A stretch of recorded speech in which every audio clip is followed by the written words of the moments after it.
Саламатсыздарбы, урматтуу мекендештер. Бүгүн бир тууганыбыз келиптир. 4 жылдан бери бир жак буту, сол буту жакшы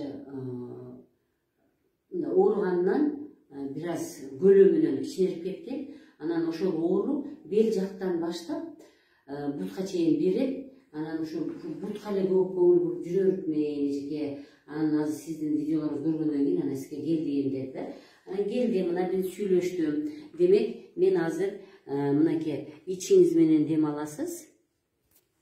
Терең, кайра ичиңиз киргизиңиз дагы до конца киргизиңиз. Мына эми караңыздар.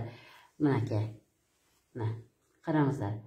Сол кабырга өйдө турат, оң кабырга ылдый турат. Эми караңыздар. Мен эми көбүрөөк сүйлөштүм пациент менен. Ногу өттүн куюп берген жери болот. Оорудубу? Абдан ооруду. Мындан жогорураак өттүн трубкасы мынакей. Оорудубу? Бул да ооруду. Эми өттүн өзүн басайлы. Оорудубу? Ооруду. Ашказанды басайлы. Оорудубу? Ички чегилерди көрөлү. Эми ушул жерде моментти караңыздар. Мына ушу ички чегин ооруганда кайсы жакка берди оору? Бел жакка берди. Көрдүңүзбү? Бул тууганыбыз ушу белим дагы кичине ооруйт эле, ушу бел жагы ооруп, анан бут жакта ооруп берген да. Мына ички чегини басканда, мына ички чеги эки киндиктин эки жагында турат мынакей. Ички чегини басканда, мынакей, бел жакка оору берди. Мына чыдабай оорутат, Эми биз жоон чегини көрөлү эми. Ооруду? Ооруду. Бул жак жоон чеги аябай ооруду. Так, бул ичеги аябай ооруду. Ушул мынакей, азыр ушу биз тууганыбыз айтат, мен ушу бут экен деп эле бутка эле көңүл буруп жүрөбүрмүн дегенден мен мына көрсөтүп, ичегиде экенин, мына ички органда экенин өзүнө көрсөтүп бердим. Ушул 4 жылдан бери бутка эле неме кылып, бутка эле көңүл болуп, ушул жака эле дарыланып жүрө берген үчүн мына сол бут бир аз кичинерип, оң бут ордунда турат. Эми сол бутты биз байкайлы. Мына караңыз. Оорудубу? Атан оорудубу? Так, бул жагыңыз анча эмес. Же оорубадыбы? Жок. Ооруган жок, Мынакей, лимфа бездерин жолу менен бассам, мен мынакей, лимфа бездерин жолу менен бассам ооруду.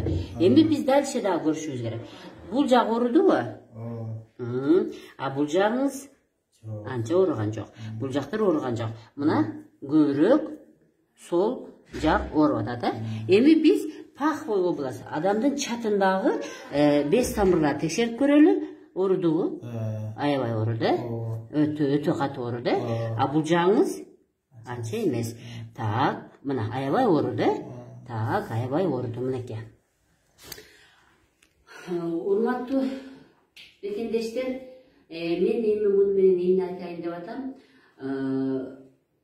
Ушун менен мен эми кыргыз эли менен кыргызстандыктардын, деги биздин мекендештердин оорунун алдын алып, ооруну пайда болуу себебин түшүнүүсүнө жардам бергим келет да. Ойлойсуздарбы, эмне үчүн бут кичинерип кетти?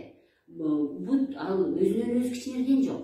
Ал деген мына ушул ичегинин тушундагы, ичегинин жанындагы бүт без тамырлар, ушуга керексиз нерселер чогулуп, буга көп нерсе алып келет. Туура эмес тамактануу, суу ичкендик эмес, суу ичпеген, кыймылдаган эмес, өттү жакшы чыгарган эмес. Мына өттүн тушун бассам аябай жийилгенде, катуу ооругандыгынан. Көп нерсе адамдын организминде керексиз нерсенин чогулуп калуусуна алып келет да. Ушул керексиз нерсени бизде ушул без тамыр гана алып кетет.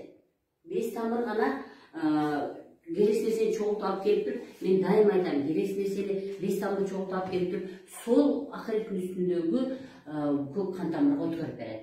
Демек, бардык оорунун башаты өттүн жаш куюп бербегендигинен келип чыккан да. Мына ошол өт жаш куюп бербегендигинен мына биздин туугандын 12 чеги шамалдаган, ашказан шамалдаган, өт шамалдаган, бул үч орган ооруп калгандан кийин боор дагы кыйналып калган. Боор бизде эң сонун утилизацияны, эң сонун керексиз нерсени жок кылып берүүчү орган болуп саналат. ушул ички органдын тегерегиндеги бес тамырлар керекси нерсеге толуп, анан ушул жерден могу бутка кеткен кан тамырды кысып койгон. Бес тамыр, мынакей бес тамыр кан тамырдын үстүнөн, көк кан тамырлардын үстүнөн мынтип чырмоок окшоп, органдардын үстүнө чырмоок окшоп чырмалып жүрөт.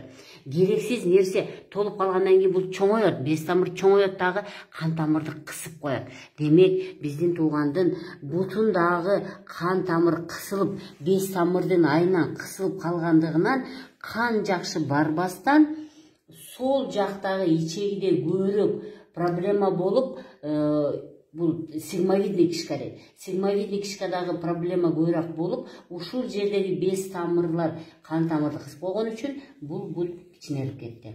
Кан барбаса, демек, ал жакта оору пайда болот. Кан барбаса оору пайда болот, кан барбаса булчуңдар кичинеле баштайт, кан барбаса сөөктөр ооруй баштайт. Биздин тууганыбыз сөөгүм ооруйт, жана булчуңдарым ооруйт деп, сөөк ооруйт, булчуң ооруйт, жана булчуңдун көлөмү кичинелип кетти деп жалоба кылып келген. Мына себеби ушуда. Демек, биз бутка, белге жабышкан менен проблеманы чече албайбыз. Биз азыр курсак менен күрөшөбүз. Курсактагы органдарды. Мен ошон үчүн айтамын. Лимфа массаж, висцерал массаж, диафрагмальный дыхание деп көрдүңүздөрбү? Ушул 3 массажды силер үйрөнөсүңөр, келсеңиздер үйрөтөм. Ушул нерсе бардык ооруну жеңип чыгат. Демек, мындан тышкары суу кандай ичиш керек, кандай тамактаныш керек, кандай кыймылдаш керек, мунун баарын ошон үчүн мен айтам, урматтуу мекендештер дейм. Жакшы болуш бул силердин өзүңөрдө. 70% силерден зависит этет, 30% менден зависит этет.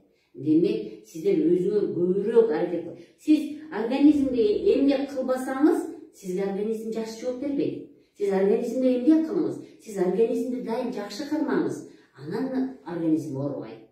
Саламатта калыңыздар, дениңиздер сак болсун.